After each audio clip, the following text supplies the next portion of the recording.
One sunny afternoon, little Ethan went to the market with his grandfather, Mr. Parker. It was a busy day.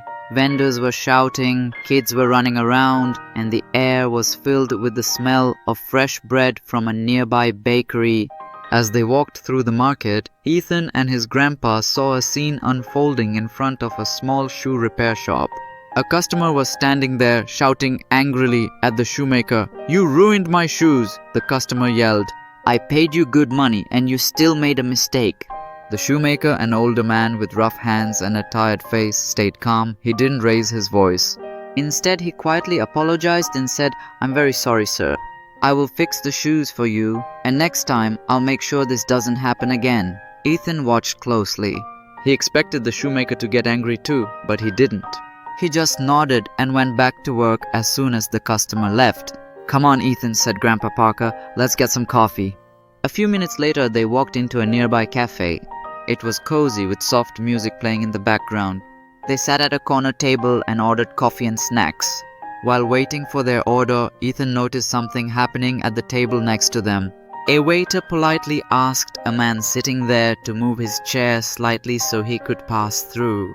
Instead of moving, the man snapped at the waiter. "Why should I move? Find another way to go around," he said angrily, blocking the passage on purpose. The waiter stayed polite but had to wait until the man finally moved his chair with a grumble. Grandpa Parker leaned toward Ethan and said softly, "Don't ever forget what you saw today." Ethan looked confused. "What do you mean, Grandpa?" Grandpa smiled and explained, "Remember the shoemaker we saw earlier? He was being yelled at, but he didn't get angry. He apologized and went back to his work with a calm heart." "Yes, Grandpa," Ethan nodded. "And now you saw this man," Grandpa said, nodding toward the table next to them.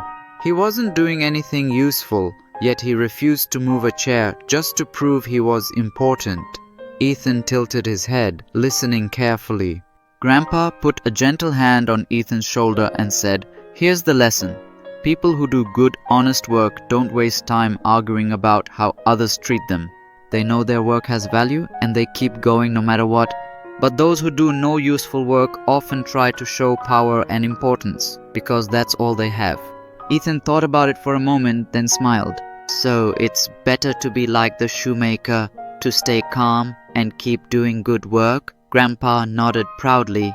"Exactly, my boy. That's the kind of man you should grow up to be." Ethan sipped his coffee quietly, letting his grandfather's words sink in.